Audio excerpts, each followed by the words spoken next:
Hola, ¿qué tal? ¿Cómo están? Bienvenidos a Entre Mujeres, la entrevista. Y hoy vamos a platicar con el doctor Luis de la Barrera Solórzano. Bienvenido, doctor, porque él se ocupó de escribir un libro, chicas, las saludo también, bienvenidas, de escribir un libro sobre una Miss México, la primera Miss México en nuestro país, estamos hablando de 1928, que fue nota de 8 columnas durante varios días, durante varios meses, por un proceso. Ella mató a su esposo. Pero ¿por qué un especialista en derecho, una eminencia, o el fundador incluso de la Comisión de Derechos Humanos en el Distrito Federal, se ocupa de este tema? Y nos los va a platicar el doctor. Bienvenido, doctor. Bueno, primero quiero decir que es un honor estar aquí con ustedes, es un enorme gusto, le agradezco mucho la invitación. La justicia penal es muy apasionante, siempre. Dice un gran procesalista italiano, el maestro Francesco Carneluti, que la justicia penal la sigue el público con la misma pasión, con el mismo interés, con que se siguen las grandes justas deportivas y la gente toma partido sin conocer el expediente y tiene antipatía o simpatía por el acusado, y se sabe lo que se está jugando.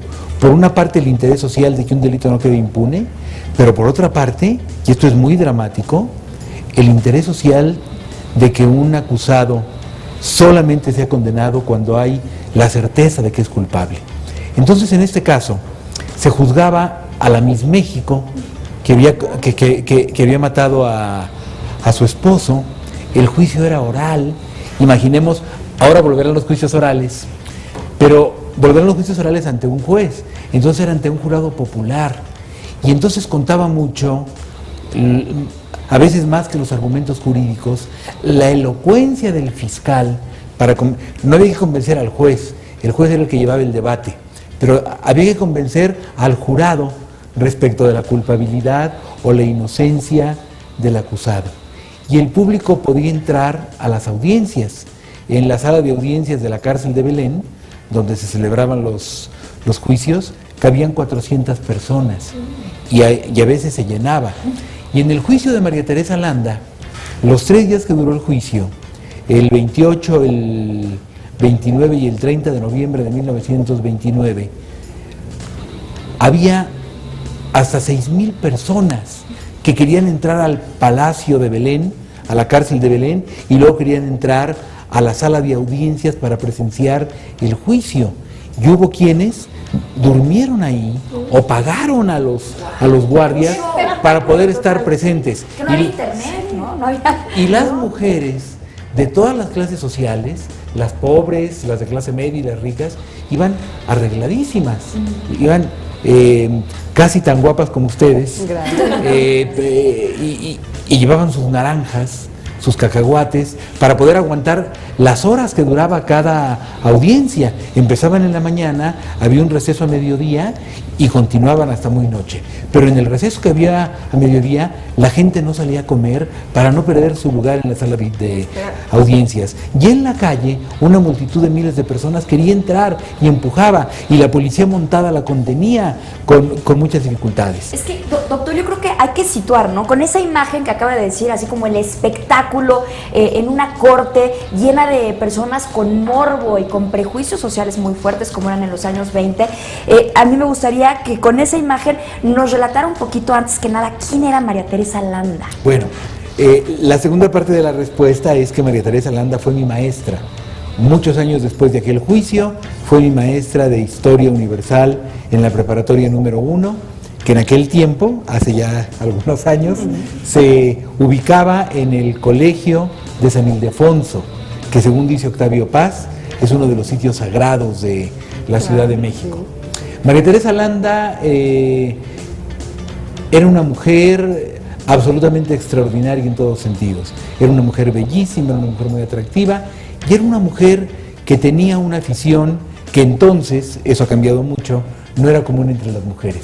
Le gustaba estudiar, le gustaba leer, y en una época en que las mujeres se contentaban con terminar la primaria o la secundaria y después quizá estudiar costura o estudiar taquimecanografía, por ejemplo, o estudiar cultura de belleza para ser peinadoras, ella a los 18 años estaba en la escuela de odontología. Ella ya había cursado la normal para ser maestra, cursaba odontología y había leído a los grandes autores de la literatura universal de la época. Su principal afición era leer. Era una mujer tan inteligente y tan preparada que cuando se le acercaban los muchachos de su edad, repito, era muy atractiva, ella se sentía muy aburrida con ellos porque todos le parecían tontos, insulsos, aburridos, patéticos, inmaduros. Y hablando que tenía 17, 18 años, una edad en la que regularmente estás en la adolescencia y no sabes ni qué es lo que quieres, y ella estaba muy centrada. Entonces el Excelsior lanza la convocatoria para el gran concurso Miss México. El primero en el país. El primero en el país. Y sus compañeros de la escuela de odontología la inscriben. Y ella no sabía nada. Ella todavía no sabía nada y fue algo que no le gustó a su papá. Pero lo convence, van a decirle que es un concurso en el que una muchacha decente puede participar. Y ha sido muy mal visto en aquel entonces, ¿no? Sí, y eso se va a ver después en el juicio. Entonces ella no es un concurso como fueron después, donde las concursantes desfilan ante un jurado de especialistas en belleza femenina, sino que hubo un desfile a la orilla de una piscina, en traje de baño, un traje de baño mucho más conservador de los que vinieron después. De los años 20. De los años 20. Hubo también un desfile en traje de noche. No había televisión, esto es muy importante tomarlo en cuenta. Y con base en las fotografías que sacaron los diarios y con base en las entrevistas que también los reporteros hicieron a las diferentes concursantes, el público votó. Y Miss México fue elegida por voto universal y directo de los seguidores. Voto por voto. Sí, voto por voto. Voto por voto. Y entonces ella ganó. Y habiendo ganado, se fue al concurso Miss Universo a Galveston, Texas. Pero quiero decirles que las concursantes que venían de Europa y de Cuba, para ir a Galveston, venían en barco. Y entonces, del puerto de Veracruz, se les trajo a la Ciudad de México y se hizo un desfile que fue espectacular. Desfilaron por el Paseo de la Reforma, en carrozas descubiertas. Ese día hubo mariachis, y miles y miles de personas salieron a la calle a verlas desfilar. Vinieron personas de ciudades, de diferentes ciudades del país para verlas desfilar, y María Teresa Aranda era sumamente popular. Cuando viajó a Galveston con su madre, en cada parada viajó en tren.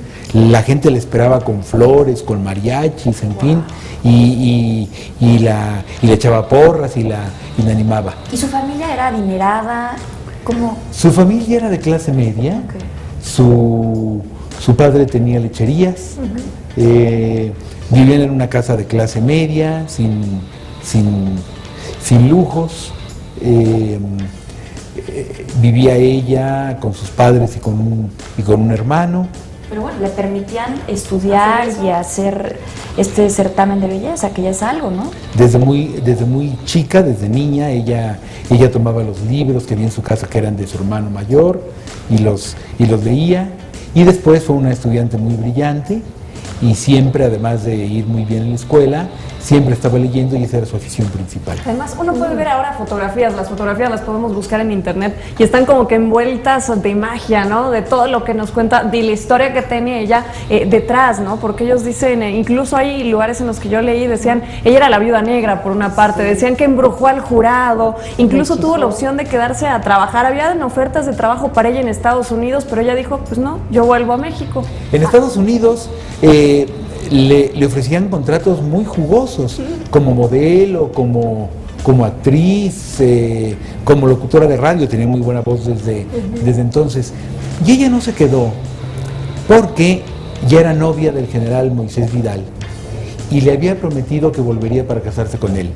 El general Moisés Vidal, muy de acuerdo con la época, era un hombre muy celoso, que Y entonces cuando ella se fue a un... Cuando él se entera de que su novia va a desfilar en traje de baño y va a concursar y que va a ser el centro de la atención de millones de miradas, Se vuelve loco, aparte general. se vuelve loco y le dice, tus padres no te van a dejar, y ella le responde, mis padres me quieren tanto que harán lo que yo diga. O sea, ya eran novios cuando ella participa en Ya ese eran certamen. novios cuando ella... ¿Y cómo se conocieron? Ya eran novios cuando ella gana el Miss México. O sea, ella iba a ir al de Estados Unidos, al Mundial. O sea, Se conocieron el general la conoce ella siendo ya Miss México, ¿no? Todavía no era Miss México. Cuando eran novios, viene el concurso de Miss México, y cuando él se entera se pone furioso y le reclama. ¿Y cómo la conoce? La conoce en el velorio de la abuela de María Teresa Landa. Sí. Pues es que son una de las reuniones sociales más importantes. Pero cuidado con las historias. Nunca le había parecido atractivo un hombre, tenía 18 años y jamás se había sentido atraída por un muchacho, nunca había tenido un novio, nunca nadie la había besado, nunca nadie le había tomado la mano. Pero él tenía 20 años más. Y él tenía 20 años más. Cuando lo conoce, se siente impactada. Se lo presenta a un amigo de la familia, el general Moisés Vidal, y ella se siente sumamente impactada.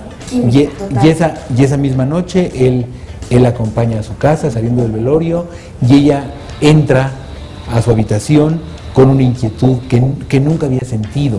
Es decir, Cupido ya estaba haciendo una de sus fechorías. El primer amor, incluso una frase que me encantó que decía, que Dios nos ayude, se están casando Venus y Marte. Sí. Le decía. Exacto. Sí. Qué maravilla. Y ¿Y bueno, cómo llegan a la parte de que ella se convierte en la viuda negra? O que le dicen bueno, llamar así. pero ¿qué les parece si la parte de la viuda negra o el ángel caído, el juicio, lo que el último jurado popular dictaminó, nos los cuenta después del corte? Claro que sí. Bueno, entonces no se vaya porque esta plática está muy, muy, muy interesante y se va a poner mejor. Quédese con nosotros aquí Entre Mujeres la Entrevista. Gracias por continuar aquí con nosotras en esta entrevista entre mujeres. Jessica, por favor, porque ya queremos saber. Yo ya quiero saber qué pasa, por qué le dicen la viuda negra. Estamos hablando de la historia de una mujer que fue la primera Miss México, que fue auspiciada por el periódico Excelsior y que es conocida como la viuda negra. ¿Por qué, profesor? ¿Qué pasó? Bueno, ellos tuvieron un noviazgo de mucho amor, vino el matrimonio, en donde por cierto hubo testigos falsos, en fin, sus padres, claro, tienen un gran disgusto cuando se enteran, pero como ya era un hecho consumado el matrimonio por lo civil, Pero fue entonces una boda falsa, ¿no? fue una boda falsa. Pero había en ese testigos- momento no lo Ella no sabía. lo sabía. no lo sabían, y cuando él se presenta a hablar con el padre de María Teresa, le dice, bueno, ya nos casamos, yo la quiero, y él dice, bueno, está bien, ya que se casaron civilmente, que se casen también por la iglesia. Entonces viene la boda religiosa, y su relación... También la religiosa armó el teatro. No, Esa la era religiosa fue esa ya. La totalmente... religiosa fue por Esa Fue sí. real. Sí, los real, papás, digamos, fue real. obligaron a que se hiciera la Y- religiosa. y en el- Espérate, manita, viene lo bueno.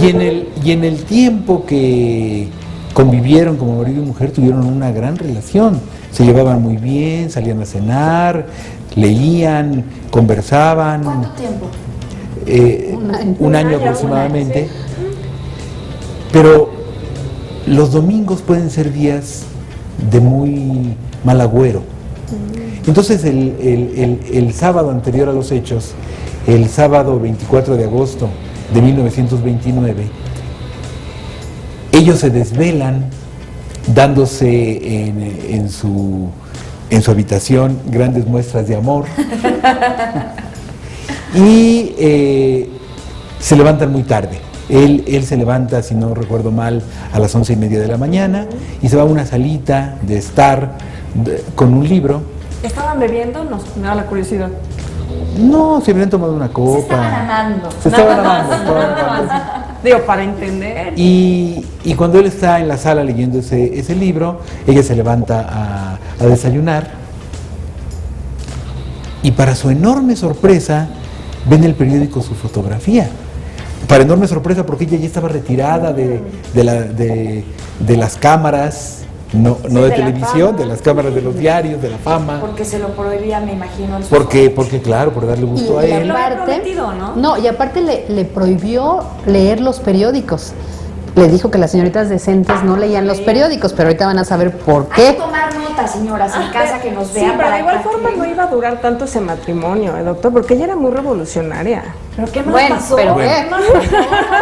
Pero de alguna manera llega Lee el periódico. el diario a la mesa donde ella tomaba su desayuno, ve su fotografía con gran sorpresa y luego ve con espanto que dice Miss México al borde de la cárcel. Y entonces lee la nota y se entera de que otra mujer, llamada también María Teresa, pero no Landa, había presentado el día anterior denuncia por bigamia contra el general Vidal y por adulterio contra ambos. Y les estaba denunciando a ella. Por adulterio. A ella por adulterio y a ambos por adulterio, a ella por adulterio y a su esposo por adulterio y bigamia. Se había casado por segunda vez sin haberse divorciado la primera, era un hombre olvidadizo. Ahora entiendes lo de los testigos falsos. Sí. Hay Claro. hay varios de esos. Ajá. Sí, todavía sigue Despistados. pasando, ¿eh? Claro. Que dicen, ya me habré casado. ¿Qué pasa en ese no. momento? Imaginen ustedes el shock de una mujer que es muy feliz con su esposo y que se da cuenta de que él está casado y por lo tanto su boda no es válida. Su boda es nula de pleno derecho. Aún sin saber que los testigos son falsos, un segundo matrimonio de una persona sin que se haya disuelto el primero es nulo de pleno derecho. Es inexistente jurídicamente. Entonces, con el diario en la mano, va a donde se encuentra leyendo plácidamente el general Vidal y le dice, ¿qué es esto? ¿Qué me has hecho?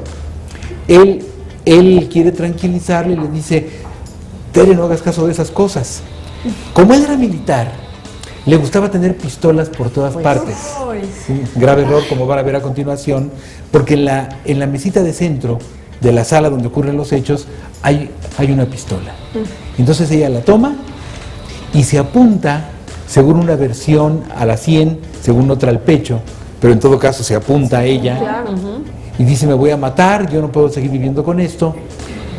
Y en ese momento él, muy angustiado, le dice, no, Tere, por favor. Nunca lo hubiera dicho, porque entonces ella deja de apuntarse y le apunta a él, y era muy buena tiradora. Ay, Su además. esposo le había enseñado a tirar y a montar a caballo. Exactamente, y entonces vacía toda la carga, las 6 balas, en el cuerpo, Ni una ni dos, las 6. las 6. Estaba muerta de rabia. De coraje. Un arranque de, imagínate, la persona que amas profundamente te traicionó y de esa magnitud. La locura de los celos. Sí. Pero en cuanto ya se agota la carga de la pistola y Moisés Vidal está en un charco de sangre, entonces ella le suplica que no se muera. Y en ese momento llega su padre, que había salido muy temprano a supervisar su negocio, y llega su madre, y ella está, es una escena patética, porque ella está de rodillas, abrazando al moribundo, con una bata bellísima pero teñida de rojo, y pidiéndole que no se muera. Pero bueno, eran 6 balas. Y poca gente en el mundo se ha salvado la vida supuesto, y más en después esa de época. 6 tiros. ¿Y no intentó ella algo después, suicidarse o limpiar el arma, algo? No, ella se va a su habitación a llorar, le pide a su padre que le llame a la policía, llega la policía, llega el Ministerio Público, ella confiesa, la llevan a la comandancia, eso fue el 25 de agosto de 1929, la detienen y el 28 de noviembre de ese año, es decir, 2 meses después, empieza el juicio que dura 3 días. ¿Y cómo fue el juicio? ¿Qué argumentaban? ¿Qué decían? Porque al final terminó siendo inocente. El juicio es muy apasionante. Curiosamente,